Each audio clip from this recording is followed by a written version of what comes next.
Magandang gabi po sa lahat, no? So ngayon may share lang ko sa inyo mga boss, GCash card o ATM, no? So ayan. So wag na natin patagalin, wag natin pabain yung video. Ayan, buksan na natin. So actually mga boss, nabuksan ko na, no? So tara, pakita ko na sa inyo. Ayan. Then ito yung card ng GCash ATM, no? So GCash card. Ayan, the card for every Filipino. Ayan. So napakagaling, no? So mas maganda mga boss, meron kayong ganito GCash ATM, no? Para hindi na kayo magpunta sa tindahan o cash in cash out.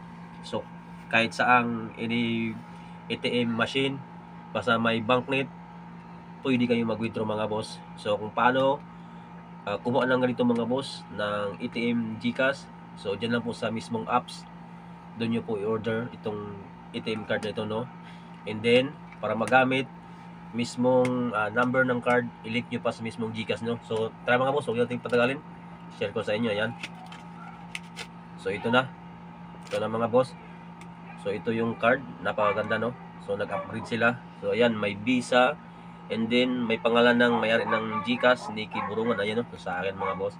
So actually mga boss, pati asawa ko kinuhanan ko rin, no? Ayan. So dalawa kami may GCash ATM card, no? So importante ito mga boss. Ayan. And then may ano siya, yung SIM.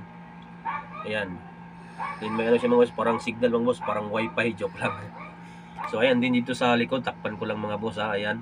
So December 2028.